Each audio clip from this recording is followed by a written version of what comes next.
नमस्कार साथियों, मैं श्रवण राज आप सभी को आपके अपने यूजीसी नेट डेडिकेटेड प्लेटफॉर्म जो सीनेट जेआरएफ पे स्वागत करता हूं। साथियों, आपको पता है कि हम लोग पेपर वन की क्लासेस में अभी हैं और पेपर वन में भी खास तौर पे यूनिट नंबर 9 कहेंगे सर क्या होता है, तो यूनिट नंबर 9 पीडीई होता है। पीडीई का मतलब P for public, D for development और ई फॉर इन्वायरमेंट। ठीक है, तो हम लोग इस चीज़ों को पढ़ेंगे। इसमें आज का खास लेक्चर मेरा 7वां लेक्चर है। कुल मिलाकर 1 से लेकर 6 लेक्चर पहले कंप्लीट हो चुका है। हम लोग एक टैगलाइन के साथ आगे बढ़ रहे हैं, मिशन जेआरएफ। मिशन जेआरएफ कब? यानी दिसंबर जो आपका एग्ज़ाम हो रहा है 2025 का, आपको पता है एग्ज़ाम डेट भी दे दिया है, अनाउंस कर दिया है। कब? 31 दिसंबर से लेकर के 7 जो है ना जनवरी के बीच में। ठीक है, तो इसी को कुल मिलाकर आपको पता है कि यूनिट नंबर 9 भी बहुत जल्द कंप्लीट हो जाएगा। यानी तकरीबन 90% आपका सिलेबस क्या हो चुका है, कंप्लीट हो चुका है। तो आपके लिए अब कोई कॉन्सेप्ट की बात नहीं है, कॉन्सेप्ट कंप्लीट हो चुका है। अब आपको क्या करना है, कॉन्सेप्ट प्लस क्वेश्चन, पीवाईक्यू जिसको कहते हैं, उसके साथ आगे बढ़ना पड़ेगा। आप कहेंगे सर 1 से लेकर 8 यूनिट कहाँ मिलेगा मुझे? मैं कहूँगा कि जब आप जाते हैं यूट्यूब चैनल पे और ख़ासतौर पे प्लेलिस्ट में जाएंगे तो प्लेलिस्ट में यूजीसी नीट पेपर वन मिलेगा कंप्लीट बैच। ठीक है, तो इस कंप्लीट बैच में जाने के बाद आपको चीज़ें इस तरीके से मिलेगा, यहाँ पर आप चले जाएंगे तो आपको मिल जाएगा।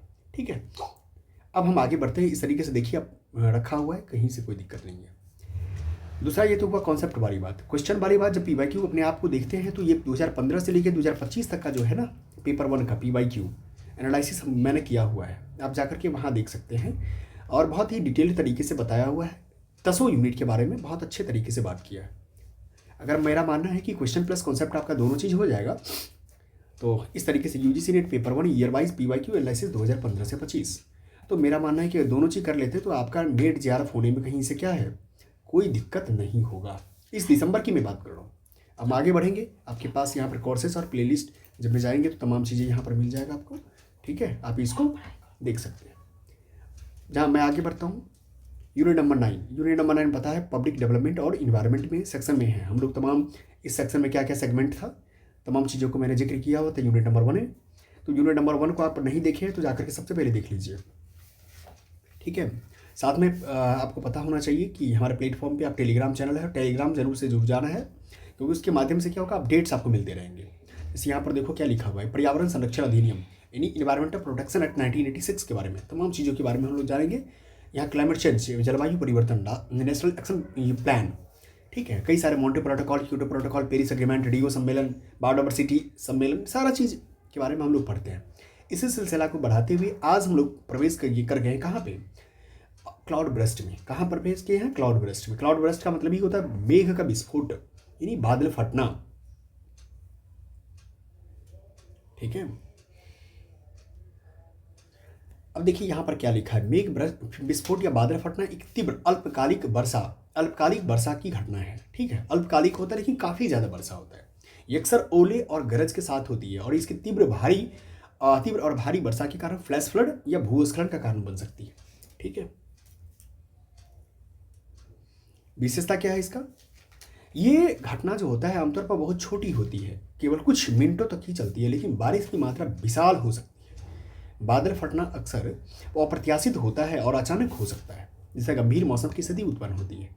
आपने खासकर उत्तराखंड, जम्मू कश्मीर जैसे क्षेत्रों में देखा होगा, या कदा सुनाई को पड़ा होगा आपको। जैसे उत्तराखंड की एक घटना आपको याद है जो 2013 में घटित हुई थी भारत के उत्तराखंड में, आई विपत्ता। इसमें खास करके जो क्या नाम है उसका, केदारनाथ जो था वहाँ पर हुआ था ऐसा। ठीक है, भारी वर्षा, फ्लैश फ्लड, भूस्खलन और बादल फटना शामिल था, जिसमें जीवन की काफ़ी ज़्यादा हानि हुई थी। अब चलते ड्रॉट पे। ड्रॉट मतलब सूखा वर्षा की कमी और या सामान्य वर्षा पैटर्न की में महत्वपूर्ण कमी की विशेषता है जो लंबी अवधि में होती है। यह स्थिति विभिन्न सामाजिक चुनौतियों को जन्म देती है, जिसमें पानी की कमी, फसलों की असफलता और सामान्य परेशानी शामिल है। केरल में सूखे का होना, जहां औसत वार्षिक वर्षा अधिक है, यह दर्शाता है कि वर्षा से भरपूर क्षेत्र भी पानी की आपूर्ति और मांग में असंतुलन के कारण सूखे की स्थिति का सामना कर सकते हैं। ठीक है, अब हम चलते हैं यहाँ पे कि सूखे के प्रकार क्या क्या है, कितने प्रकार के सूखा होता है। मौसमी सूखा, मेट्रोलॉजिकल ड्राउट की बारे में बात हो रही है। मेट्रोलॉजिकल ड्राउट क्या होता है कि सामान्य से कम वर्षा होना, जिससे सूरज और गर्मी की लंबी अवधि से होती है। ठीक है, एक होता है जलीय सूखा होता है, हाइड्रोलॉजिकल ड्राउट होता है, जब नदियों और भूजल जैसे जल स्रोतों कम हो जाते हैं ना, जैसे पानी की कमी हो जाती है, जैसे आप देखा होगा भाई रिसेंट में कई ऐसे नदी हैं जहाँ पर आपको पानी की कमी हो गई है, नदी में ही पानी की कमी हो गई है, ठीक है। इसको बोलते हैं हाइड्रोलॉजिकल ड्रॉट बोलते हैं। फिर आता है एग्रीकल्चर ड्रॉट, कृषि सूखा, जब मिट्टी की नमी फसलों की उचित विकास के लिए बहुत कम होती है, इससे खाद्यान्न की कमी हो सकती है, इस तरह की चीज़ें। नेक्स्ट आता है कि एक सोशियो इकोनॉमिक ड्रॉट की बारे में बात हो रही है। सोशियो इकोनॉमिक ड्रॉट मतलब सामाजिक आर्थिक सूखा, ऐसी स्थिति जहाँ पानी की कमी से अर्थव्यवस्था और समाज पर बुरा प्रभाव पड़ता है, खाद्यान्न, पानी की उपलब्धता और रोजगार पर असर होता है। इसे बिल्कुल निश्चित तौर पे बताए। सोशियो इकोनॉमी का मतलब ही होता है सामाजिक और आर्थिक जो सूखा होता है व्यक्ति के जीवन में किस तरीके से इफेक्ट डालता है। अब जब बात करेंगे मेघ विस्फोट यानी क्लाउड ब्रस्ट और सूखा, दोनों ही अत्यधिक मौसम की घटनाएं हैं जिनका पर्यावरण और समाज पर गहरा प्रभाव पड़ता है। आप जानते हैं बिहार की बात, अगर बिहार को एक ले हम एग्जाम्पल के तौर पे, बिहार की ऐसा एग्जाम्पल है खास तौर पे,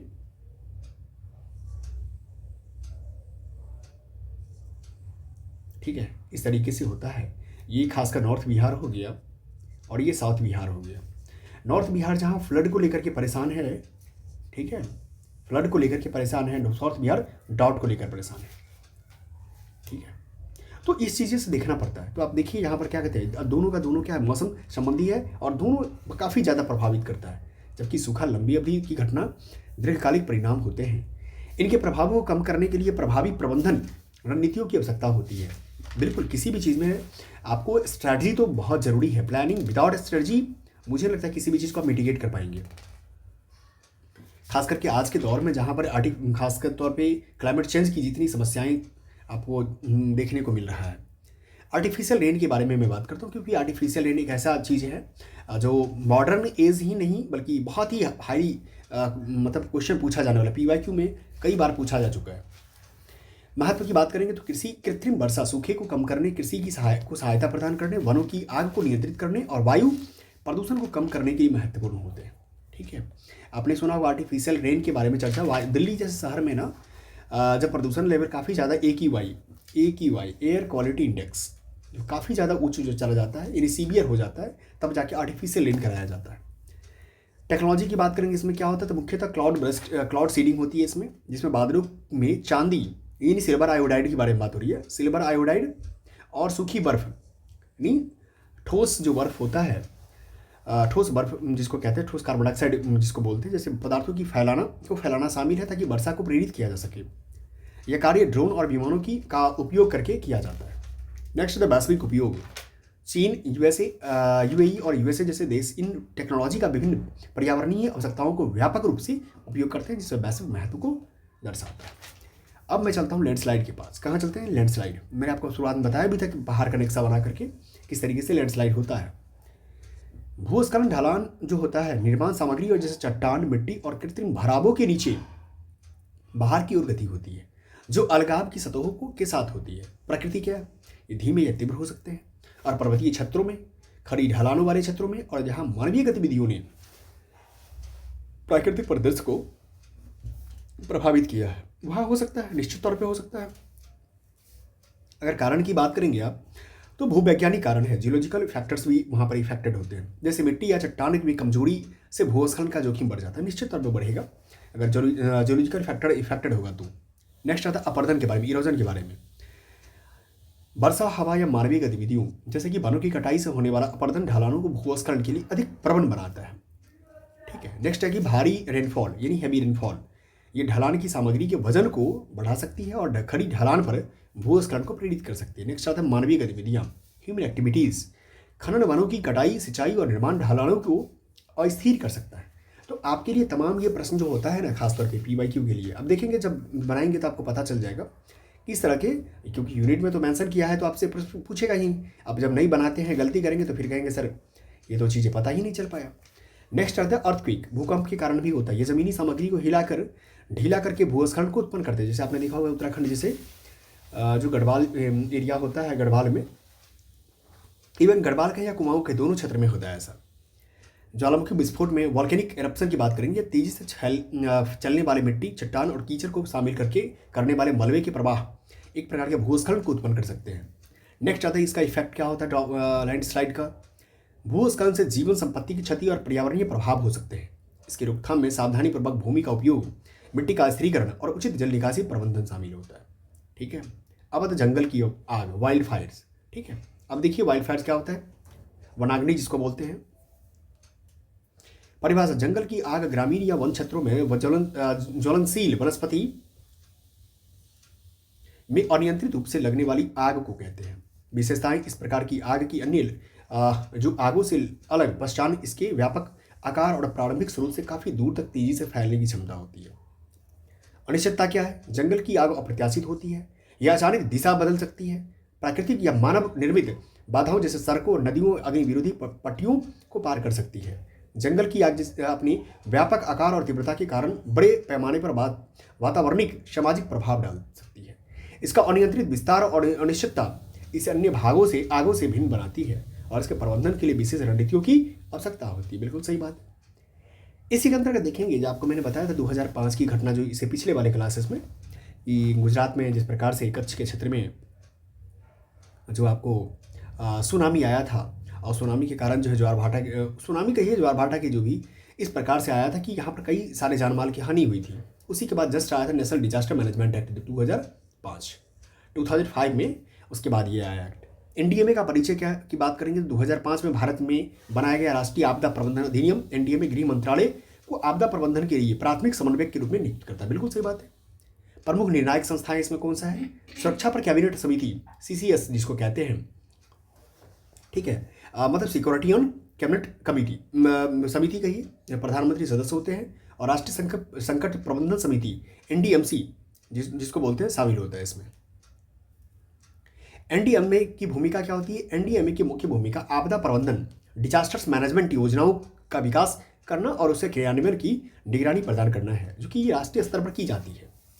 यह अधिनियम भारत में आपदाओं के प्रबंधन और उससे निपटने के लिए महत्वपूर्ण ढांचा प्रदान करता है। इसमें सरकारी नीतियां, योजनाएं और प्रतिक्रिया तंत्र शामिल है। इसका उद्देश्य आपदाओं के प्रभाव को कम करना और आपदा के समय त्वरित और प्रभावी प्रतिक्रिया सुनिश्चित करना है। अब यहाँ देख सकते हैं, अगर मान लिया जाए ये जो आपदा आता है, डिजास्टर्स आता है, डिजास्टर्स में किस प्रकार काम होता है, पूर्व आपदा भी होती है, आपदा और प्रतिक्रिया के बारे में तैयारी करना है। ठीक है, पुनर्निर्माण करना है, आपदा के बाद की प्रक्रिया है, और न्यूनीकरण, संरक्षण और रोकथाम जोखिम का संकट कमी करना है आपको, राष्ट्रीय आपदा प्रबंधन से रिलेटेड। अब बात आता है आगे, आपदा प्रबंधन के लिए स्तरीय दृष्टिकोण क्या है। 2001 में जो है ना, आपदा प्रबंधन पर उच्च शक्ति समिति द्वारा प्रस्तावित स्तरीय दृष्टिकोण बनाया गया था। इसमें आता है स्तर L0 मतलब सबसे जो मिनिमम लेवल होता है, उसमें सामान्यता की अवधि है जिसमें आपदा जोखिम को कम करने पर ध्यान केंद्रित होता है। L1 लेवल 1 होता है, यह उन आपदाओं को संदर्भित करता है जिन्हें जिला स्तर पर प्रतिबंधित किया जा सकता है, जबकि राज्य प्राधिकरण सहायता के लिए तैयार होते हैं। ठीक है, अब चलते हैं नेक्स्ट। अब एक बात मैं आपको दिखा रहा हूं, यहाँ पे L1 देख लिए, L2 देखिए यहाँ पे, ये जो L2 होता है इसमें वे आपदाएं शामिल होती हैं जिसमें राज्य स्तरीय हस्तक्षेप, जो मतलब स्टेट डायरेक्ट वहाँ पर भेजता है SDRF की टीम को, और संसाधनों की आवश्यकता होती है, और केंद्रीय एजेंसियां आवश्यकता पड़ने पर तुरंत तैनाती के लिए तैयार की जाती है। लेवल 3 की बात करेंगे तो ये बड़े पैमाने की विनाशकारी घटनाओं को इंगित करता है, जो लेवल जिला या राज्य की क्षमताओं को पार करती है, जिससे केंद्रीय हस्तक्षेप आवश्यक हो जाता है। इसमें ओडिशा वाले क्षेत्र में देखे होंगे, जब खासकर सुनामी आता है या चक्रवात आता है तो ये चीज़ें होती है। एनडीएमए के बारे में बात करेंगे, नेशनल डिजास्टर मैनेजमेंट एक्ट, और अन्य केंद्रीय सरकारी एजेंसियां जो होती है L1 और L2 स्तर की आपदाओं में सहायक भूमिका निभाती है। L3 स्तर की आपदाओं में केंद्रीय सरकार प्रतिक्रिया जो रिस्पॉन्स टीम होती है, समन्वय में अग्रणी भूमिका निभाती है। ठीक है, जिसको NDRF बोलते, क्या बोलते हैं, NDRF, national disaster response force. यहां पर आप देख सकते हैं इस प्रकार से दिया गया है। जलवायु और आपदा जोखिम प्रबंधन के लिए क्या है, सुझावपरक राष्ट्रीय फ्रेमवर्क है, जहां पर पर्यावरणीय आपदा प्रबंधन राष्ट्रीय फ्रेमवर्क दिया हुआ है। एक तो होता है आपदा जोखिम न्यूनीकरण रोकथाम के बारे में, एक आपका आपदा रोकथाम क्षमता निर्माण की तैयारी है, और समन्वित सहायता, सक्रियता और राहत के बारे में बात करना है। ठीक है, इस तरह से इतनी मंत्रालय आपको, इतने सिस्टम नोडल एजेंसीज लगे होते हैं। पर्यावरण और वन मंत्रालय नोडल, सदैव नीति आयोग है, भूविज्ञान है, भूवैज्ञानिक खदानें, इन सब चीज़ें पूछा नहीं जाएगा, बट आपको जानकारी के तौर पे होनी चाहिए आपके पास। नियोजन, प्लानिंग, योजना, विश्लेषण, अनुसंधान, विकास, और R&D जिसको बोलते हैं, रिसर्च एंड डेवलपमेंट के बारे में क्योंकि विदाउट R&D किए कैसे आप इन चीज़ों को जानकारी लेंगे। फिर शिक्षा और प्रशिक्षण, और फिर भी जो NDA में जो नोडल एजेंसी होती है उसके बारे में। फिर यहाँ पर आता है कि जो राष्ट्रीय आपदा समन्वय संगठन होता है NEAO होता है वर्तमान में NDA में, जैसे NDRF शामिल होती है, NDRF है ना, गृह मंत्रालय और संबंधित मंत्रालय। अब हम आगे चलते हैं। आगे देखिए क्या है लिखा हुआ कि राष्ट्रीय आपदा प्रबंधन अधिनियम के महत्वपूर्ण कुछ तंत्र हैं। पहला तंत्र आता है कि राज्य आपदा प्रबंधन योजना, स्टेट डिजास्टर मैनेजमेंट प्लान्स। ये योजनाएं राज्य स्तर पे काम करती है क्योंकि स्टेट का है। ये जिला स्तर पे होता है, डिस्ट्रिक्ट स्तर पे काम करता है। ये राष्ट्रीय स्तर पे NDRF जिसको बोलते हैं, ठीक है, जिसको नेशनल डिजास्टर रिस्पॉन्स फोर्स की बात हो रही है, ये केंद्र सरकार द्वारा होता है। सभी प्रकार की आपदाओं के लिए प्रतिक्रिया काम करती है। भारत में अगर राष्ट्रीय आपदा प्रबंधन योजना की बात करेंगे NDA में की, तो एक सेंडाई फ्रेमवर्क का नाम आपने सुना होगा, ठीक है। ये जो सेंडाई ढांचे है फ्रेमवर्क के साथ संरेखन है, अलाइनमेंट विद सेंडाई फ्रेमवर्क, जो NDMP सेंडाई ढांचे के आपदा जोखिम न्यूनीकरण के उद्देश्य को पालन करता है। ये यहाँ पर बात करेंगे जो गतिशील और अद्यतन होता है, डायनामिक और अपडेटेड, ये काम करता है। फिर लचीलापन वृद्धि है, रेजिलियंस इन्हांसमेंट है, जोखिम न्यूनीकरण है, जोखिम समझना है, और अंतर एजेंसी समन्वय, इंटर एजेंसी कोऑर्डिनेशन, क्योंकि जैसे मान लीजिए इंटर एजेंसी व 2 मंत्रालय के बीच का जो कोऑर्डिनेशन होता है, इसके लिए काम जो करने वाला एजेंसी होती है, कोऑर्डिनेशन होता है, कोऑर्डिनेटर होता है, उसको इंटर एजेंसी कोऑर्डिनेशन कहा जाता है। क्योंकि बहुत जरूरी होता है। जैसे मान लिया जाए, कोई ज़रूरी नहीं है ना कि एक ही मंत्रालय के सिस्टम से सारा काम हो जाएगा, ऐसा नहीं होता है। कुछ घटनाएं में कई सारे एजेंसी काम करती है इसमें। नेक्स्ट आता है कि DRR में इन्वेस्टमेंट होता है, जो इन्वेस्टमेंट DRR के बारे में बात हो रही है। अब संरचना के तौर पे अब बात है कि कैपेसिटी बिल्डिंग के बारे में, क्योंकि चीज़ें जो आपका टूट फूट गया उसको तो फिर से निर्माण करना है ना, इसी कारण से। फिर समन और मिटिगेशन और एडेप्टेशन के बारे में कि समन और न्यूनीकरण, मिटिगेशन, जलवायु परिवर्तन के मूल कारक उत्सर्जन से निपटना, अनुकूल एडेप्टेशन के बारे में बात हो रही है। तो यहाँ हम लोग देखते हैं मिटिगेशन और एडेप्टेशन की बात करेंगे, तो मिटिगेशन में यही चीज़ आता है कि जलवायु परिवर्तन के मूल उत्सर्जन से निपटना, और एडेप्टेशन में आता है कि जलवायु परिवर्तन के प्रभावों से निपटना।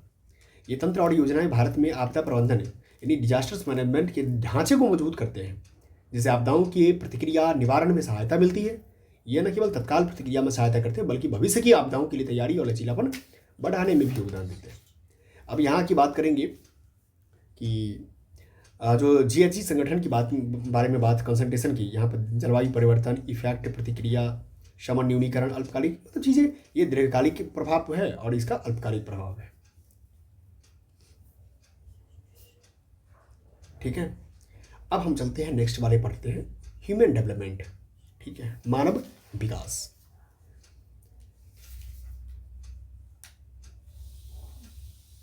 देखिए मानव विकास में क्या है। इसको मानव विकास को जन्म से लेकर वयस्कता तक जैविक और मनोवैज्ञानिक परिवर्तन शामिल है। इसमें शारीरिक वृद्धि, मनोवैज्ञानिक और संज्ञानात्मक विकास, सामाजिक और भावनात्मक परिपक्वता तथा यौनता और लिंग पहचान का विकास शामिल है।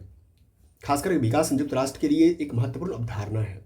साथ मिलकर काम करके हम एक अधिक न्यायपूर्ण और समान विश्व बना सकते हैं, जहाँ सभी लोगों को अपनी पूर्ण क्षमता विकसित करने का अवसर मिलता है। अब आता है कि UNDP के द्वारा, UNDP मतलब यूनाइटेड नेशन डेवलपमेंट प्रोग्राम के बारे में बात हो रही है। मानव विकास के मुख्य तत्व क्या है। पहला तो आता है उत्पादकता, प्रोडक्टिविटी के बारे में, लोगों को आवश्यक के कौशल और उचित रोजगार और मजदूरी तक पहुंच के साथ आय उत्पन्न करने में सक्षम बनाना। दूसरा आता है सक्षम, इक्विटी, क्या आता है, समानता, सभी के लिए उनकी क्षमता विकसित करने के समान अवसर प्रदान करना, चाहे उनकी लिंग, जाति, नस्ल कुछ भी हो, असमानताओं को कम करना। एक आता है सस्टेनेबिलिटी, यानी क्या, स्थायित्व, वर्तमान और भविष्य की पीढ़ियों की जरूरतों को पूरा करने के लिए संसाधनों की बुद्धिमानी से उपयोग करना बिना उसे समाप्त किए। यही तो है सस्टेनेबिलिटी। UNDP द्वारा मानव विकास के यही चीज़ें हैं, क्या है, प्रोडक्टिविटी, इक्विटी और सस्टेनेबिलिटी। फिर आता है एम्पावरमेंट, सशक्तिकरण,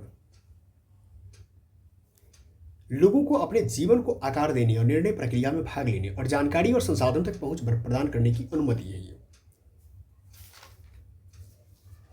सस्टेनेबल डेवलपमेंट क्या होता है, स्थायी विकास, सतत विकास कहेंगे, और स्थायी विकास बात ये है।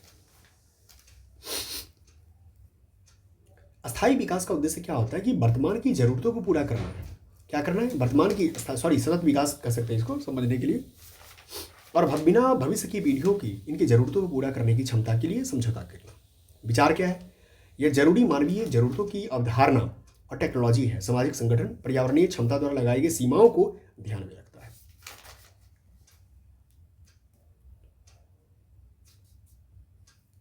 ठीक है, यहाँ पर आपको देखने को मिल रहा है कि HDI का जो है ना आयाम, डायमेंशन और इंडिकेटर्स कौन कौन सा है, ये आपको देखने को मिलेगा।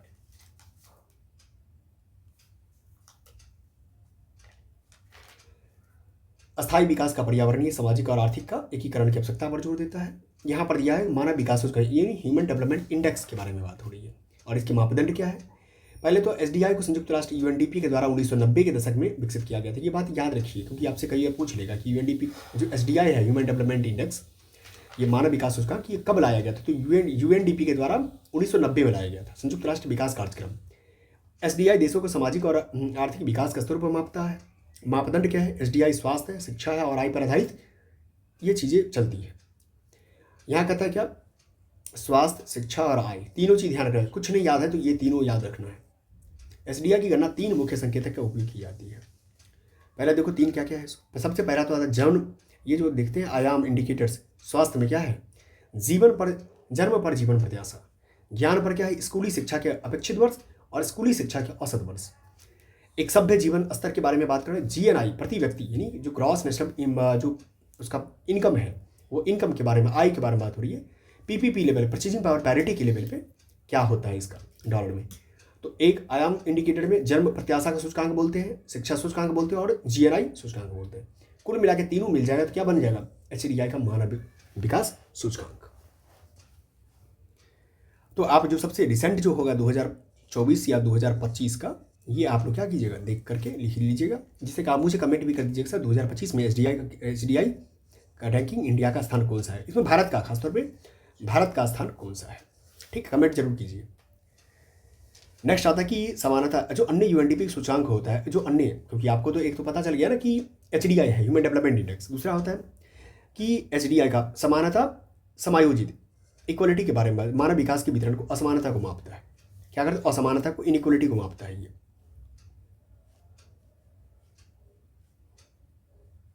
फिर आता है GDI क्या होता है? लिंग, जो होता है ना, लिंग विकास सूचकांक होता है। जेंडर डेवलपमेंट इंडेक्स होता है, एक जेंडर इनइक्वलिटी इंडेक्स होता है, एक होता है MPI होता है, मल्टी पॉवर्टी इंडेक्स होता है, मल्टी पॉवर्टी इंडेक्स। ये सब चीज़ों को आपको ध्यान में रखना पड़ेगा। फिर आता है सतत विकास के, सस्टेनेबल डेवलपमेंट ऐतिहासिक दृष्टिकोण क्या है, जो मैंने शुरुआत में बताए थे, MDG और SDG, यानी मिलेनियम डेवलपमेंट गोल और सस्टेनेबल डेवलपमेंट गोल। ये SDG को समय के साथ स्थापित करने के लिए ये ऐतिहासिक परिप्रेक्ष्य महत्वपूर्ण है। ये कैसे हमारी सरकारों के लोगों के कल्याण के लिए सही नीतियाँ निर्धारित करती है। अब नेक्स्ट आता है कि थॉमस रॉबर्ट माल्थस। क्या आता है? माल्थस का नाम याद रख रहे हैं। ये माल्थस साहब जो है ना, 1798, माल्थस ने कहा कि यदि हमारे पास बहुत सारे लोग हैं और पर्याप्त संसाधन जैसे भोजन और स्थान नहीं है तो यह समस्याएं पैदा कर सकता है। उन्होंने जनसंख्या नियंत्रण के 2 तरीकों की बात की, बच्चों को जन्म देने का निर्णय लेना और अकाल रोग जैसे युद्ध जैसे चीज़ों द्वारा, इससे जनसंख्या नियंत्रण हो जाता है। ये माल्थस का सिद्धांत है। यहाँ पर फिर देखिए, जो दूसरा सिद्धांत देते हैं गैरेट जेम्स हार्डिन 1968 में। हार्डिन कहता है कि ट्रेजेडी ऑफ द कॉमन्स नामक समस्या के बारे में बात की। ट्रेजेडी ऑफ द कॉमन्स मतलब सामान्य लोगों की समस्या, ट्रेजेडी। यह कहता है कि अगर सभी लोग भूमि या जल का उपयोग भविष्य के बारे में सोचे बिना करते हैं तो यह पर्यावरण को हानि पहुंचता है।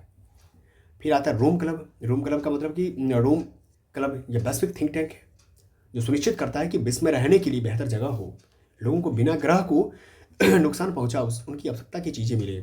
इस रिपोर्ट ने संसाधनों की सीमित प्रकृति, पर्यावरणीय क्षति की संभावना और इन चुनौतियों से निपटने के लिए टिकाऊ विकास रणनीतियों की आवश्यकता के बारे में जागरूकता बढ़ाई। नेक्स्ट आता है, ये आप देखिए, संयुक्त राष्ट्र मानव पर्यावरण पर सम्मेलन 1972। ये सबसे पहला हुआ था, खासकर संयुक्त पर्यावरण के दृष्टिकोण से। इसको स्टॉकहोम सम्मेलन भी बोलते हैं। क्या बोलते हैं? स्टॉकहोम सम्मेलन 1972। ये आप ध्यान देंगे, ये भविष्य के पर्यावरण समझौते और टिकाऊ विकास पर चर्चा के लिए आधारभूत कार्य तैयार किया था। एक आता है बॉटलैंड आयोग आता है 1983 में। ये 1972 था, ये 1983 है। बॉटलैंड आयोग कमीशन 1987 की समस्या में जो है, हमारा आवर कॉमन फ्यूचर, क्या नाम है? हमारा साझा भविष्य, आवर कॉमन फ्यूचर। रिपोर्ट में टिकाऊ विकास की परिभाषा दी गई थी। ठीक है, ये सब याद रखना है क्योंकि कभी भी पूछा जा सकता है।